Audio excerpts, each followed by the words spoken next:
इस पूरी दुनिया में कोई एक वस्तु यदि ऐसी है जिससे हर इंसान को, हर जानवर को और यहां तक कि हर देव गति के देव को भी डर लगता है, तो वो है मृत्यु।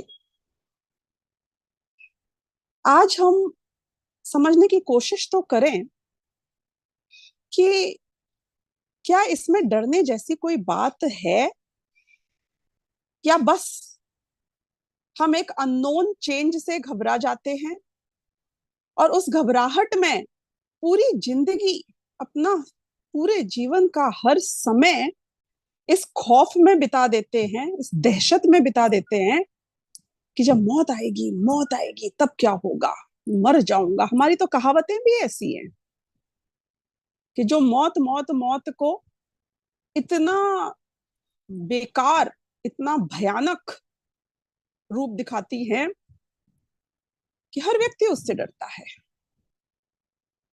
सोचें कि मृत्यु क्या है।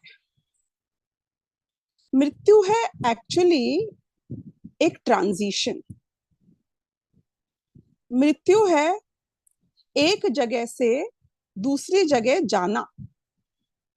मृत्यु है जब ये शरीर, जिसमें आत्मा एक सर्टेन टाइम बीइंग के लिए एक रेंटेड अपार्टमेंट की तरह आता है, कभी वो नोटिस पीरियड उसका कोई अचानक से उसको पहले ही दे देता है और कहता है कि भाई आप निकलो 1 महीने के अंदर। आपने किया होगा कॉन्ट्रैक्ट मे बी 3 साल का, 5 साल का, लेकिन I want you to vacate this in 1 month.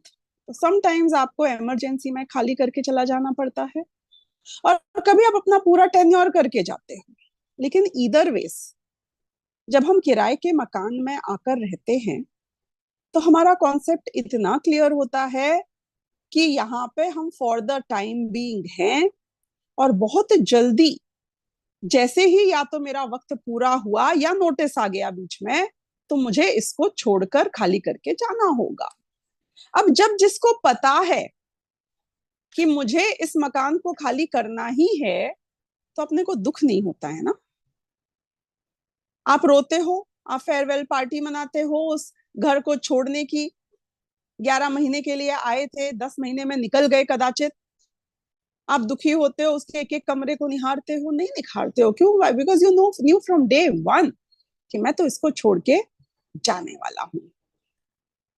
तो सबसे पहली बात जो हमें निरंतर अपने आप को एहसास दिलाते रहना चाहिए, वो ये है कि आपने इस मकान को खरीद नहीं लिया है, और ये आप नहीं हो, आपका मकान है।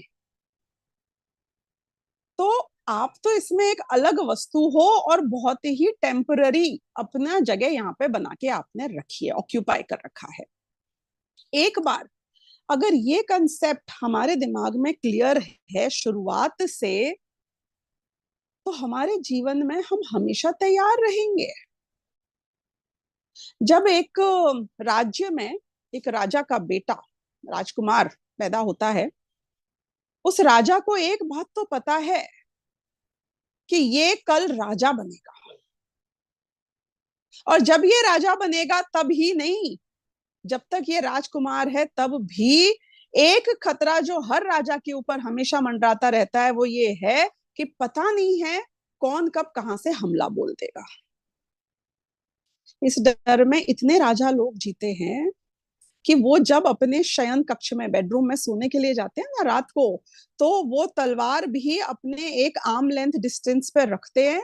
और यदि रात को एक हल्की सी भी कोई आवाज आए, इमीडिएटली जंप करके, they have trained themselves so well, subconscious में भी उनके ये बात इतनी समाई हुई है कि खटाक करके उठते हैं, उस तलवार को उठाते हैं और खड़े हो जाते हैं अपनी जान बचाने के लिए।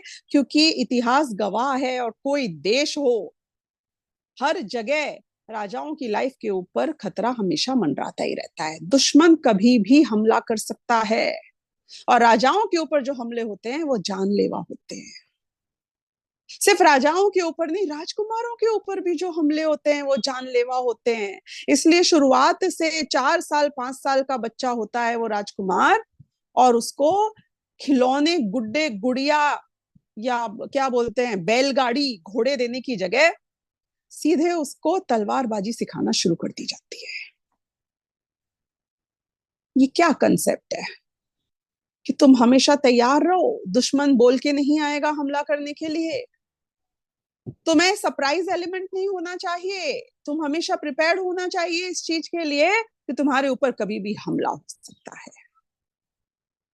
अब बिल्कुल इस माइंडसेट के हिसाब से यदि हम अपने ऊपर विचार करें तो एक बात तो पक्की है, क्योंकि मैं देवगति में नहीं हूं, मैं नरक गति में नहीं, और मैं भोग भूमि का मनुष्य तिर्यंश नहीं हूं, क्योंकि वहां पे तो क्या है, फिक्स टेन्योर है, और जब आपका टेन्योर पूरा हो जाता है तो आप उसको वैकेट करके निकल लेते हो। Everybody knows and all the time they know कि वो कब तक रहने वाले हैं, और वो अगर भूल भी जाए कदाचित तो 6 महीना 9 महीना पहले जो भी है उनको उस टाइम पर ये एहसास बिल्कुल क्लियरली हो जाता है कि अब मेरे पास इतना ही वक्त बाकी है। तो वो तो फिक्स्ड टेन्योर कॉन्ट्रैक्ट्स हैं।